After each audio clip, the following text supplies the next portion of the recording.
Welcome in, ladies and gentlemen, to another edition of the Bengal Tiger Recruiting Podcast, Monday Pod. I am Billy Embody. With me is Shea Dixon. We are coming off a busy recruiting weekend for the Tigers. Lots of sports going on right now for LSU fans to keep track of. Spring ball just took a break for spring break.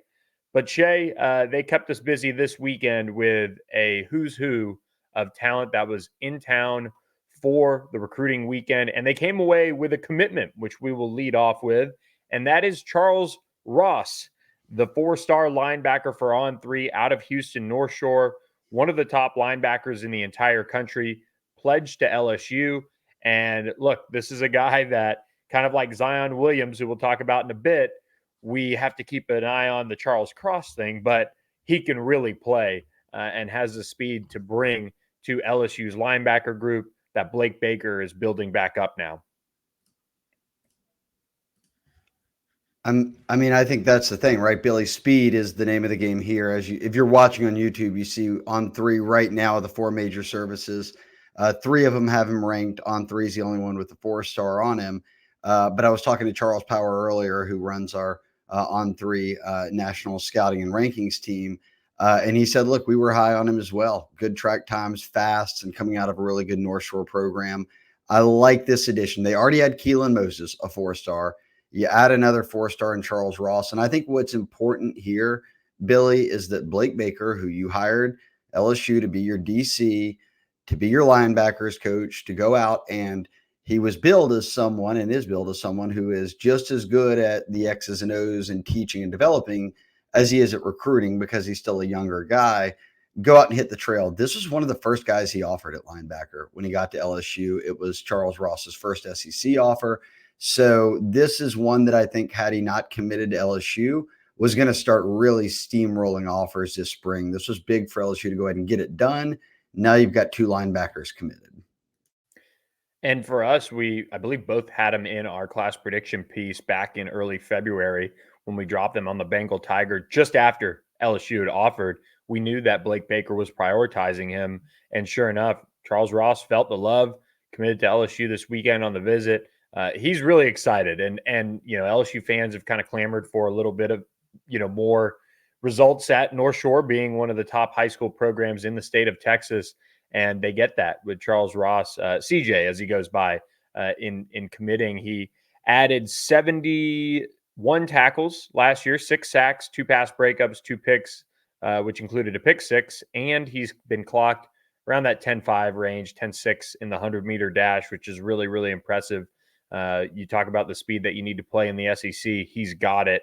And you circled this weekend visit, didn't know it was going to come away with a commitment, but you felt like things were trending in the right way. We just didn't know he was going to shut it down so quickly, but kudos to the staff, Blake Baker, Brian Kelly, the whole crew that was involved in this one, because he's a guy that could have very well, when you get into spring ball and have all those college programs roll through North Shore, could have blown up, could have taken summer officials, but now he's locked in with LSU. So good news there for Blake Baker in the future of that linebacker room. It was big to also have LSU's number 1 overall commitment in the class of 2025 on campus. That is Bryce Underwood, making it back down to Baton Rouge to spend the weekend recruiting for the Tigers. And, when this visit came together, it was just another sign that he is firmly locked in with LSU and with that star power at quarterback, running back, receiver that they've assembled. And they are working to continue to add in the 2025 class. This past weekend was pretty special on that front as well, Shea. I don't think it could have gotten any better. I mean, you had a dinner that, and look, let's preface this by saying Underwood, if you're looking at this number 1 class as a whole, what is it highlighted by? We believe it will be, and if these guys go wire to wire at number 1 and sign, that LSU will be the first team to sign the number 1 quarterback, receiver, and running back in the same cycle, in Underwood, DeCorian Moore, and Harlan Berry. So to get Underwood not only back in town, and he'll be back in town for the spring game, but he committed in January. He's back now for a big visit weekend, back for the spring game. The spring game, Billy, will always have big visitors, but he got to have a Friday night dinner with Jamie French and Caleb Cunningham, at two notable receivers who were ranked in the top 5 of the On3 industry rankings. French was once committed to Bama. After the coaching changes, he backed off. So he's a Florida guy they're on pretty heavy, as you see, the number 4 receiver in the country. And then Cunningham, who's a 5-star, a top 5 receiver in the country, checking in right there ahead of him as the number 3 receiver. Those are 2 of a handful of big guys. Look, Cortez Mills, Khalil Lockett, there are other receivers they're after that are going to visit later this month. But when you start out with DeCorian Moore, the number 1 receiver in Texas, you start out with Teron Francis, the number 1 receiver in Louisiana, and Moore being the number 1 receiver in the country, you swing for the fences, Billy, right? And that's what they're doing. So to get Underwood in on the same weekend you had French and Cunningham, knowing you've got Lockett and Mills still set to visit, maybe it'll be for the spring game when Underwood's back. I think that they are setting up very well with what Hankton and the staff on the offensive side are doing. I see no way that this isn't like a banner wide receiver class. Like, they are going to haul in a number of elite guys here. Yeah, and the nice thing is like you alluded to, they're swinging for the fences. They've got DeCorian Moore, they've got Teron Francis. Those are 2 impressive receiver prospects. Moore, I just saw him at the Under Armour Dallas camp, and he took home MVP honors from On3, and he kind of just competed in half the camp because he's in track season. He doesn't want to, put too much stress on him, but his performance was so impressive that we were left with no doubt about who the MVP of that camp was. He was that good. And he has been that good in just about every setting. So when you have a guy like him, and you have a guy with the upside that Teron Francis brings to the table, you swing for the fences. And whether they end up taking a 3rd, a 4th, a 5th receiver, they're swinging for that elite talent. Jamie French is going to take an LSU official visit. So that'll be something to watch. Ohio State is kind of that key competition there. Caleb Cunningham, it seems like his recruitment might very well be even more open than we think, but it's still probably a little difficult to see him getting out of the state of Mississippi in the end. But LSU's really impressing there. He told me he had a great visit. He loved everything about it, and getting to spend time with Bryce Underwood was probably important. And the same goes for, a guy like James Simon, who's in town, the running back piece. They've got Harlem Berry committed in the class of 2025, the number 1 running back in the country. And then you get James Simon to swing through again. And I think he's going to even be back again for a spring practice. They're just continuing to check the right boxes there with a guy like James Simon as well. Yeah, I think that they're setting themselves up really well here. Look, Simon is who Frank Wilson, the running backs coach, wants. Harlem Berry out of New Orleans area, number 1 running back in the country. And then you see a guy like James Simon On3. We've got him ranked as the number 8 running back. The industry, he checks in as a top 10 running back at number 9. So very highly thought of. You want that 1-2 punch, and they're very different runners. Also worth noting, Frank Wilson got JT Lindsay out of Alexandria, and this past weekend, he's blown up with offers, and he's jumped into the On3 top 300 after being unranked. He's the number 11 running back in the country. So the focus now is on Simon, yes, but look, keep an eye on down the road, because it's not just these big names we're talking about that they've offered, but guys like JT Lindsay in Louisiana who are on campus, don't have an offer, but could. And because you put in this work ahead of time, because they've been around on junior days and events like this, they've seen practices, they've already got that familiarity with the program. But to bring it back to the top, Underwood in town, massive. He wasn't sure if he was going to be able to make it. Now it looks like 2 visits in the span of a month, Billy, after he shut things down in January. He's not looking at other teams. And I firmly believe, at least with On3, he'll go wire to wire as the number 1 overall prospect. So he's going to attract other top talent. I think this number 1 class only continues to get stronger. Yeah. And I will say this. I think that they came out of the weekend.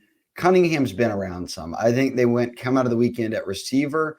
French is the guy that suddenly it's like, okay, maybe he's not an Ohio State lock. Maybe he will give LSU a look. Toss in Cortez Mills in Florida.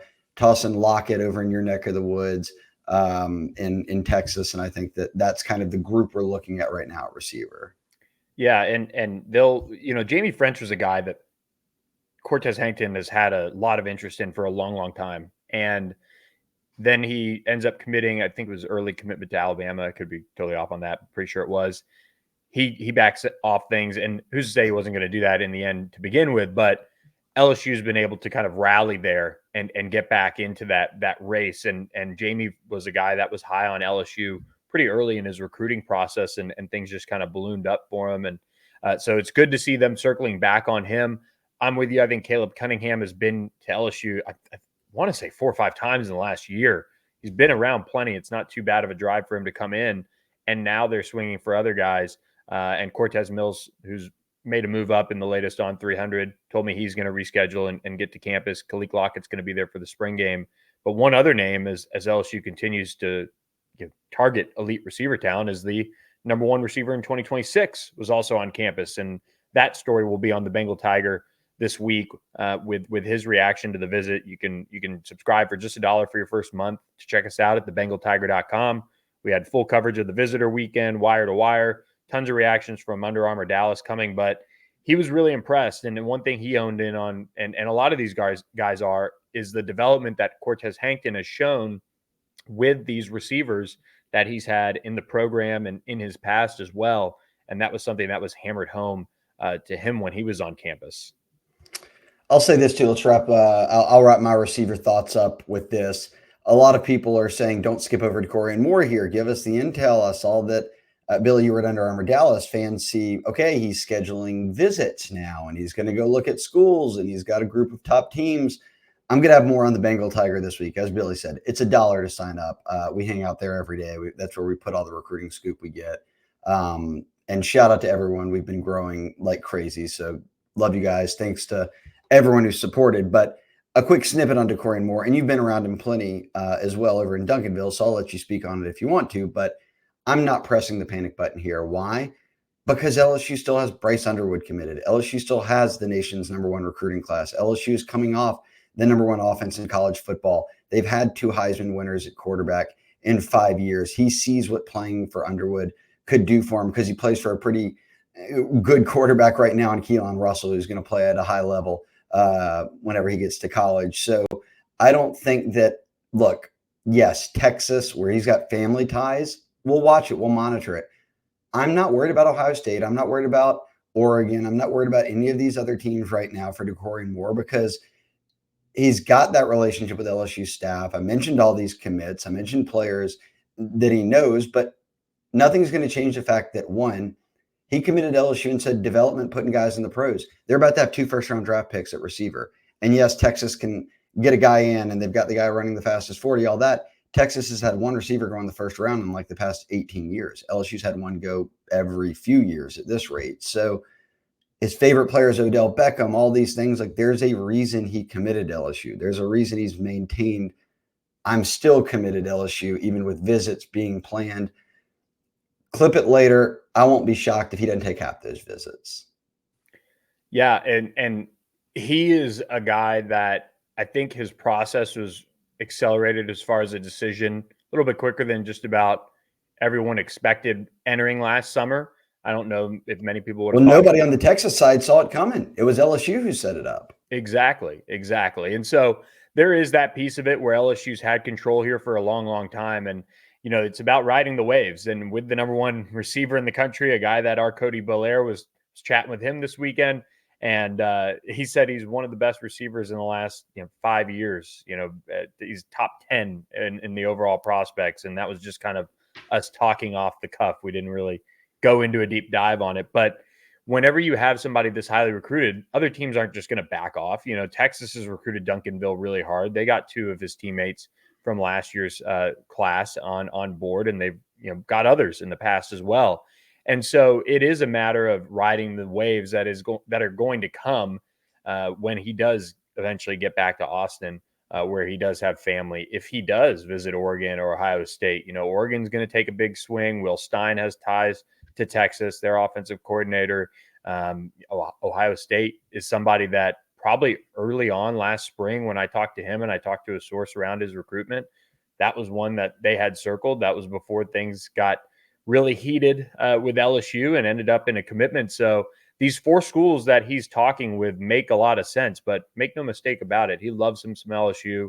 He loves getting back around Cortez Hankton. And one thing, I talked with his mom for a little bit at the camp, and she said they were so impressed with the recovery facility that just got built at LSU and all those, I guess, perks of being in that building that can afford a receiver, all the VR technology that they can put DeCorian in all different stadiums and atmospheres and things like that, and help him train.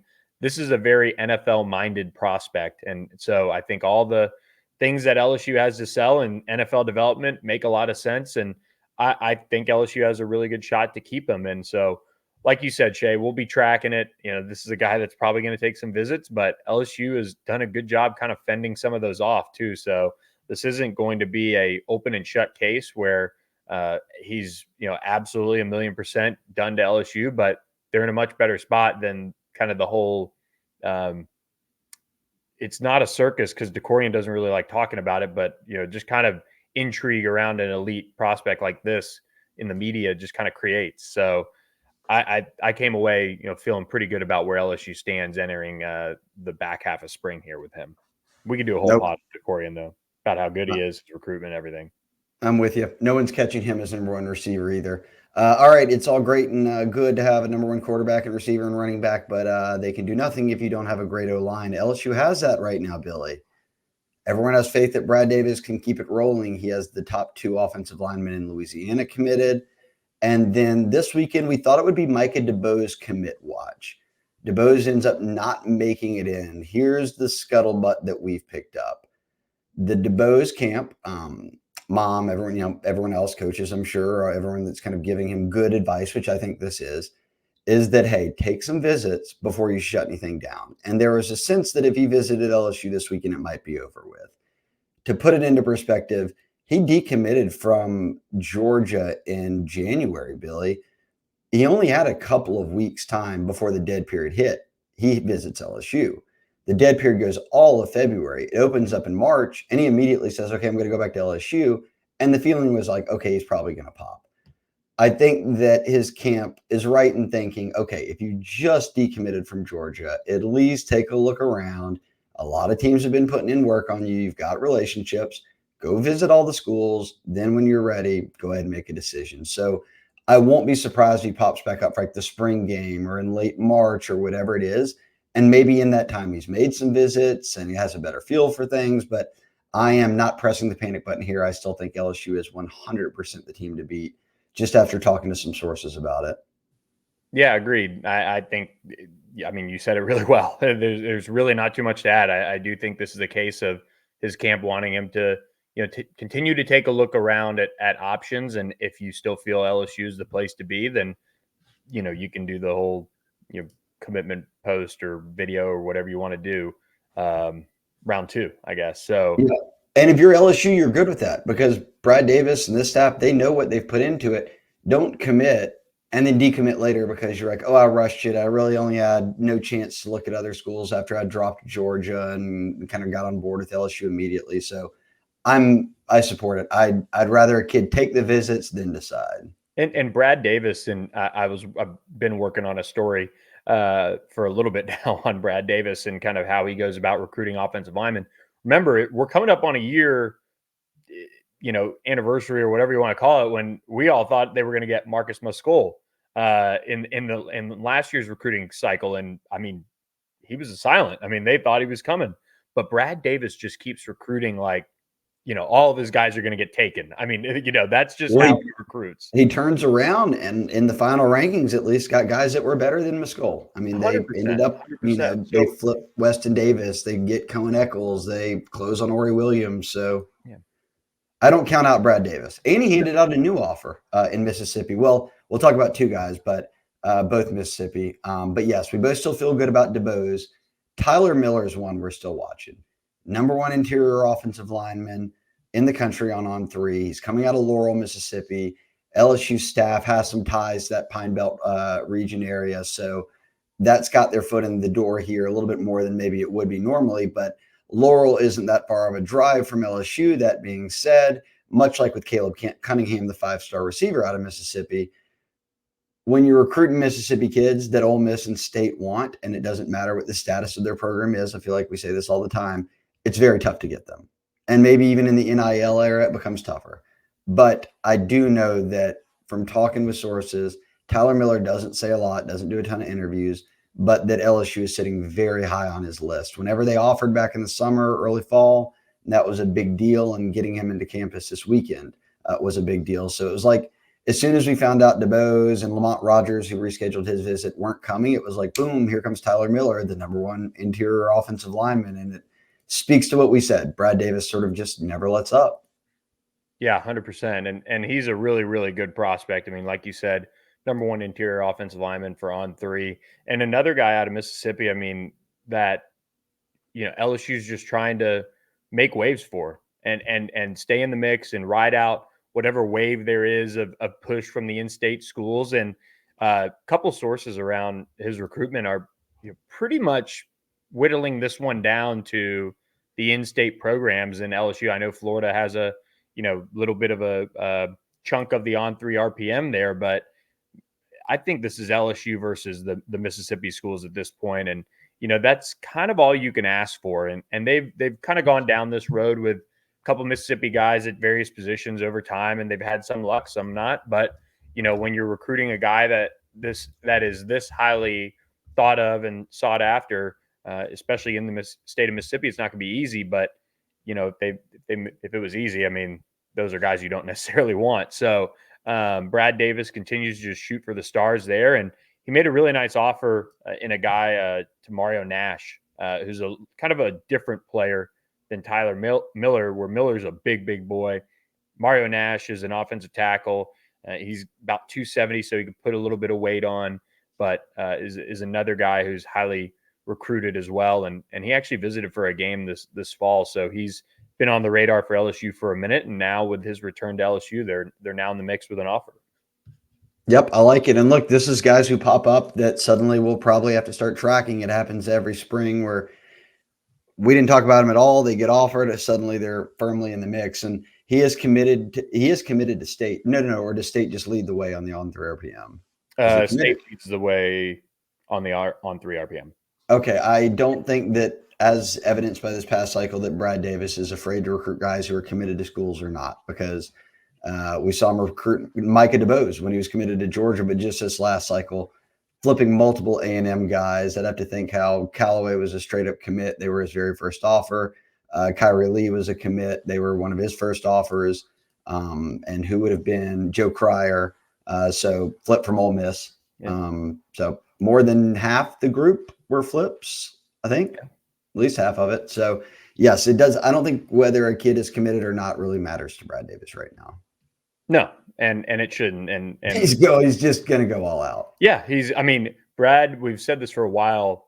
I mean, he probably has the biggest board out of anyone. I know, there's 5 offensive linemen, but really he casts a wide net. And as he's gotten even more settled in at LSU and he's built more and more relationships, he's not necessarily had to be as wide with his net in a sense, but he still recruits. I mean, he just his tail off. I mean, he is, when it's an open period, he's hitting, this school, this city, that city. He's on the move. He's looking to evaluate guys and looking to get his foot in the door. So kudos to Brad Davis, always making it fun for us to cover his recruiting.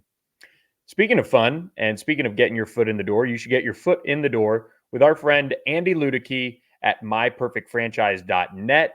If you're ready to leave that corporate rat race for the American dream, if you're looking for a side hustle while working your current job, or if you're looking to diversify, build wealth, and leave a legacy for your family, your kids, Andy can help. He's a franchise consultant and a franchise owner and helps people find franchises that fit their skills, their time commitments, their financial requirements, all of those things. His services are completely free to walk you through that. And if you email him, Andy, A-N-D-Y, at myperfectfranchise.net, or give him a call, 404-973-9901.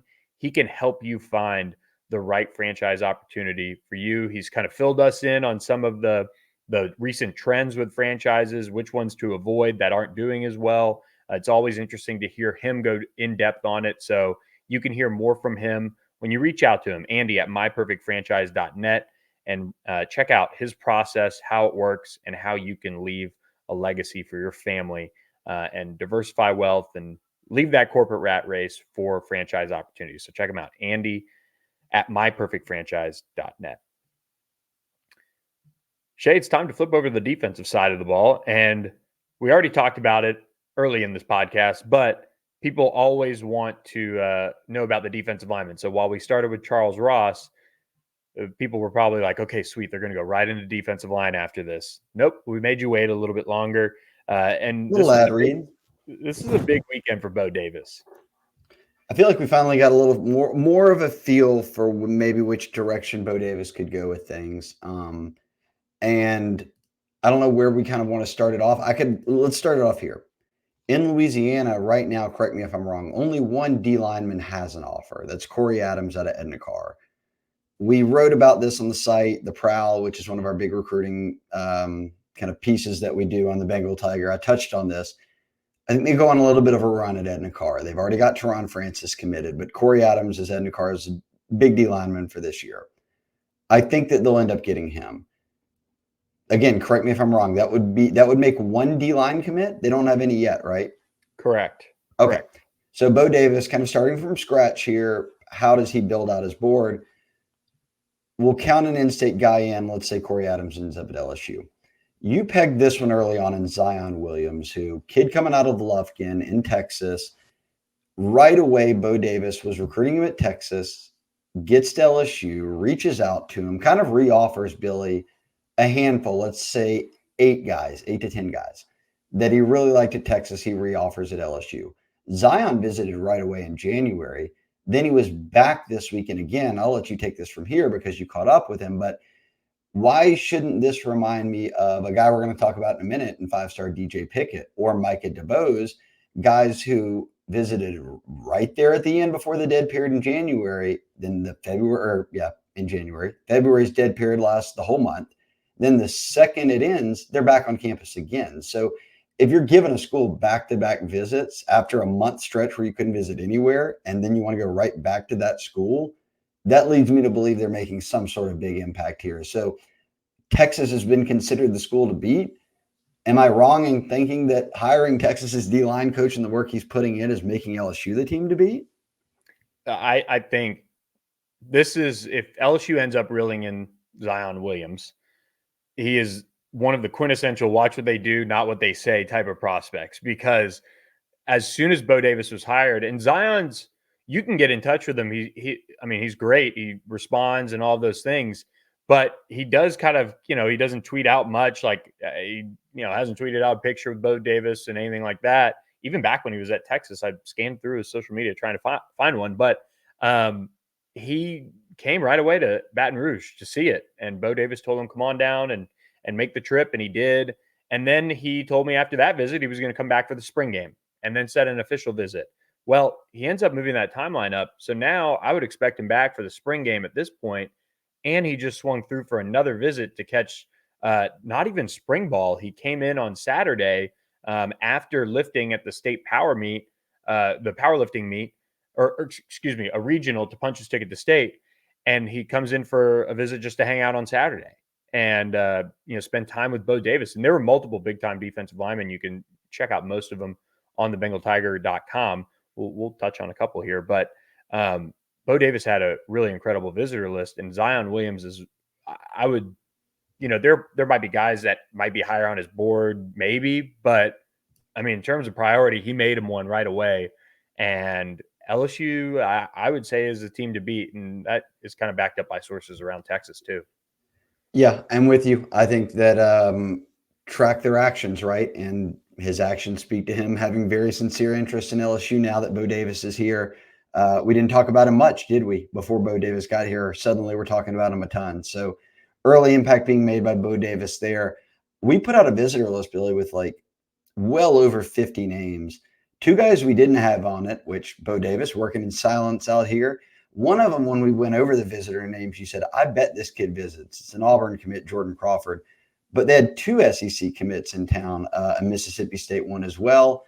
And you posted this first and kind of went into detail on Jeremiah McLoud. But coming out of Florida, committed to state. But since being committed to state, he's gotten an offer from LSU and Bo Davis. He's gotten an offer from the in-state Florida Gators.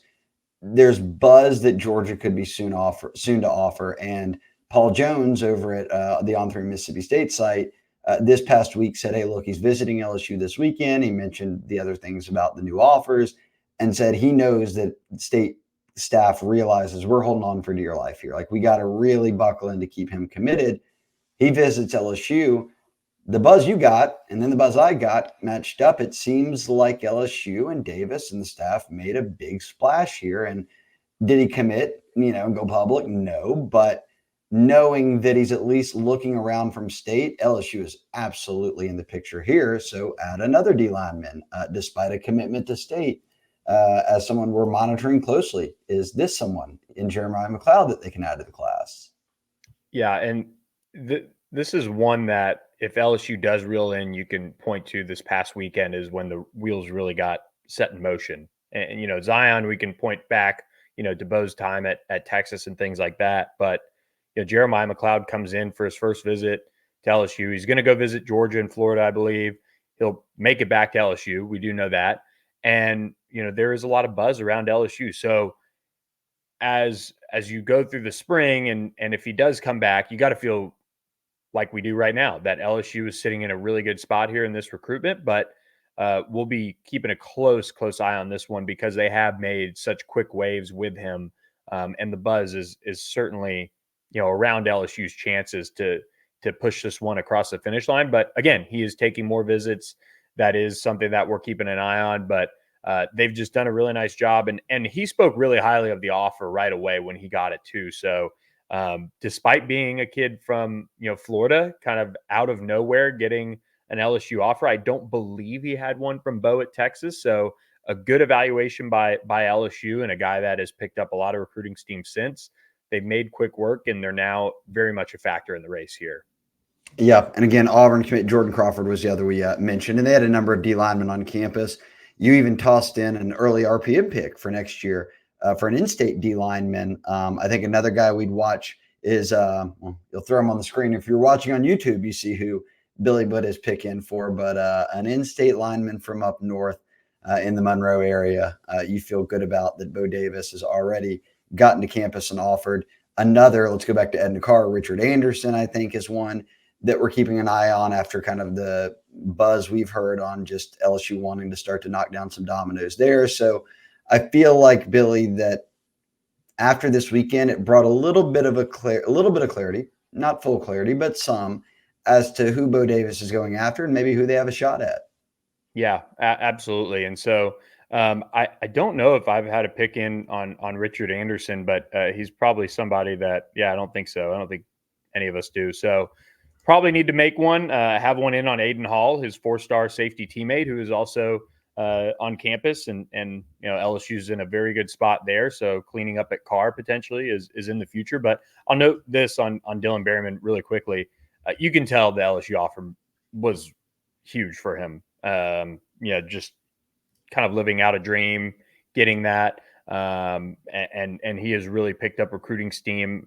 Dennis Johnson, friend of the program, offered him before heading off to be the Baltimore Ravens defensive line coach. Yeah. And so, nice early eval by Meatball there. And he had a good showing at Under Armour Dallas as a younger prospect, making his way over all the way from Monroe to compete. So LSU with a nice evaluation there, a big plug in the middle, strong at the point of attack. The one-on-one drills with offensive linemen sometimes aren't the best for a kind of I would classify him pretty much as a nose. But he did get I think he won a couple reps in the one-on-one. So he's got a lot of talent. It's a good crop, a real good crop of 2026 defensive linemen. You're not allowed to bull rush and one-on-ones without pads. So you don't see a true nose tackles game. But yes, I like how things are setting up. Next year's going to be really good on the D-line, even in Louisiana, because look, we just mentioned two. We put on 3 RPM picks in a week ago for the number 1 player in the country, in Jakeem Stewart, who plays on the defensive line coming out of St. Aug. So there's others, a lot of talent in Louisiana next year on the D-line. So they'll be heavy on it. Let's see what they get out of state this year. Billy, we started this off by talking linebackers. Blake Baker, he's got Charles Cross committed out of North Shore in Houston. Got Keelan Moses committed. That's 2. We figure they'll end up with 4, probably 3 or 4 linebackers is what you usually want, especially in Baker's scheme. Thoughts on getting the number 1 and 2 linebackers in the country on campus this weekend. One out of Texas, one out of Mississippi. Yeah, Jonah Williams is somebody that Blake Baker loves, and his former high school coach is actually the coach down there at Ball, I believe. So some ties there that Coach Baker is working on to get LSU in position here, and they're probably going into this past weekend viewed as a team on the outside looking in, but LSU's working the baseball angle with him. He's a big baseball prospect. He's also somebody that wants to play safety, and LSU is going to recruit him at safety and give it a go if they were to get him on that front. So when you're in a high stakes recruitment like this, and you have an athlete as good as Jonah Williams, if he wants to try safety, you know what, give it a go and see how it goes and let things all pan out there. He's got early on three RPM picks in to land at OU. Will be interesting to see how this one plays out. I mean, Texas, Ohio State, Oregon, some other big names there. I'd imagine the Longhorns are going to make a big push, but being down in Galveston, that's an area that LSU should really be working hard. And I think Blake Baker's ties to the Houston area, they'll want to do that as well and keep working their way back in there, kind of like they worked their way into Dallas. They need to work their way back into Houston a little bit more and work that corridor there. And Jonah Williams is somebody that LSU feels like they probably made a couple of steps in the right direction. We'll see how long his recruitment goes, but between him and Tavion Wallace, who's on three's number 2 linebacker in the country, LSU had some serious talent on campus this weekend at the linebacker, or Blake Baker's, recruiting targets, so to speak. And Tavion Wallace did visit LSU, I believe, for a game this fall. He was a target under, Matt House, and Bobby Barham's playing a role here with him being a Georgia kid as well. His brother Trevin is a former Kentucky Wildcat who's going to be an NFL draft pick, really talented guy coming out of high school as well. So LSU's just swinging away at linebackers. They've got 2 really good ones committed now. They need to add at least 1 more. I think more names are going to pop up too. That happens at linebacker. I remember it was Whit Weeks committed in the middle of the summer after getting kind of a later offer. So linebackers. So yeah, and with a new staff, with Baker watching more film, getting to see more guys in person, then you measure them, you get a feel for them, put them in the film room, see if you like them more or less, whatever it might be. So I think linebacker with 2 commitments, I feel good about where they're at right now. Yeah, and you've got to feel good about where they're at with DJ Pickett, the 5-star defensive back. Good little segue there from the Sunshine State. He was back on campus this past weekend, or heading into the weekend, however you want to look at it, getting more time around Corey Raymond. And I think if I put the visit in, I haven't done that before yet. I don't think, maybe somebody has, but the on 3 RPM might update even more to be giving LSU a shot in this recruitment. So he'll be on campus for an official visit heading into the month of June, which will be a big opportunity as well. He's got some officials lined up already. But for LSU, they continue to just assert themselves as a big player in this recruitment. And Corey Raymond, the comfort around him, we talked about the kind of early goings of his recruitment when it came to LSU getting involved once Corey got back to LSU, was about, maybe just distance playing a factor here in some way. Maybe going out of state was a preferred thing. And, he's just pressed the right buttons, and he'll have more opportunities to do that in the future as well. Yeah, look, I mean, they're going to be deep on a number, and we'll talk about it on a lot of podcasts coming up at DB of as Corey Raymond and Jake Olson and Blake Baker as a DC figure out where they're going at corner. They have an elite corner committed already in Jabori Antoine, but how they fill out the safety and DB room, who's going to play nickel, all these different things. When Corey Raymond got hired, it meant shoot for the stars, right? That was the expectation. He was going to come in and be able to up the level of recruiting. It doesn't get any bigger than DJ Pickett. And I mentioned a minute ago, the connection he had from Florida right when he got hired and named the coach. He reaches out to DJ Pickett. He says, hey, look, I'm at LSU now. Come check it out. Pickett immediately comes in January. The February dead period hits. And right when it ends, Pickett's right back on campus. Now, he's going to take a number of visits.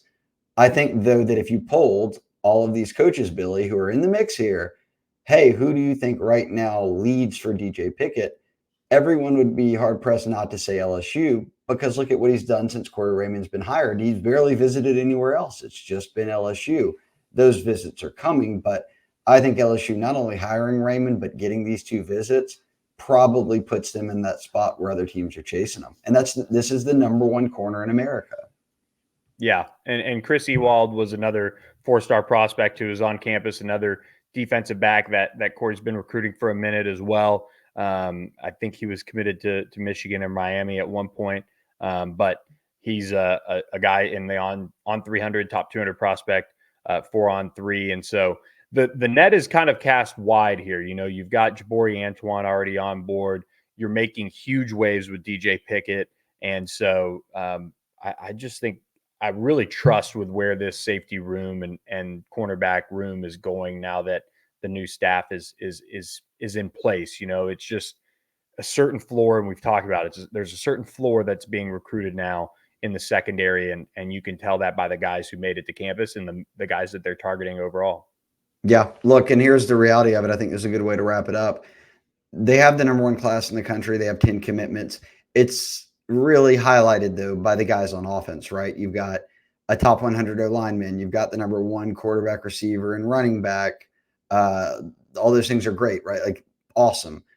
That side of the ball continues to get stronger. We know the defense, when Brian Kelly fires every defensive staff member and hires all these new guys, that's one fix. The other fix is players, and they're going to have to continue to recruit. So I think the hope is that this visit weekend goes a long way to getting guys like DJ Pickett, to getting maybe another linebacker in addition to Charles Ross, but at least getting him on board, to getting some of these D linemen, you know, whether it means flipping them or landing a Zion Williams or whatever it might be. I do think we can go back in the end, Billy, and look, yes, they need to fix the defensive side. Yes, that's where recruiting needs to heat up in the coming months and certainly before signing day. Let's go back, and this is always a good thing to do. Let's go back at signing day and see who they sign and see how many of those guys on defense were here this weekend. We're here for that junior day in January, because I feel like they've done a really, really good job of getting their top targets to campus early in the spring before they go see other schools. Yeah, exactly. I mean, they have. And we've said this a lot. LSU has pressed the right buttons when it comes to that for a while now, as they've gotten more settled in as a staff. And I know we're about to go into, season 3 of Brian Kelly. And so now it's like, okay, why do you keep bringing that up? But it's a reality. I mean, a lot of the staff, on and off the field have been together, even though they turned over the entire defensive staff. The defensive staff that is now in place, they know each other. They've either all worked with each other before at one little moment in time. They're all from Louisiana, or they all, really have close ties to each other. So there is a sense that they know their board. They know what they need to revamp this personnel and make it, kind of up to a little bit more of the standard that LSU has set in the past. I mean, that was one thing that was brought up to me this weekend, and you kind of, talked about it too a little bit in one of your pieces, was that you look at a guy like Zion Williams and Jordan Crawford walking through the door, and I mean, those are impressive guys. Those are guys that are meant to play in the SEC. Heck, Jordan Crawford's committed to Auburn, so that makes a ton of sense. When you have a staff that understands what it takes from a personnel, size, athletic perspective to recruit guys, you couple that with them making good inroads with these prospects, whether you get them committed early or whether you're red hot on their tail to get them on board. It's a good combination. It's one of the reasons why they can ride the wave of the offensive guys, but they really do have a shot at the number 1 overall class, because if you couple those things together and they pick up some of the guys that they're in good position for now, they're going to be right in the hunt for that number 1 class. Yeah, this is 2 top 5 classes in back-to-back years on 3 for Brian Kelly and company. So to be sitting at 1 now, that's exactly what you want. In the portal era, if you're a program like Brian Kelly who still wants to focus on high school and development, get top 5 classes. They've done it 2 years in a row. They've got number 1 right now. Things are going well in Baton Rouge. That's about as good as you can kind of hope for right now, is that they have the number 1 class and they're not resting on their laurels. They're getting their visitor list this weekend was better than anyone else's in the country. And it showed. I mean, there was a lot of high-level prospects. No doubt. So we'll be here for you guys. Cover it every step of the way at thebengaltiger.com. Subscribe for just $1 for your first month. Get all the intel you want on the Tigers and where they're trending in the recruiting world, as well as spring football coverage, basketball, all the things. We've got you covered at thebengaltiger.com. So hit that subscribe button to our YouTube channel, wherever you catch the podcast, and also check us out at thebengaltiger.com. For Shea Dixon, I'm Billy Embody, wrapping up another edition of the Bengal Tiger Recruiting Podcast. We'll catch you next week with another edition. Thanks for listening.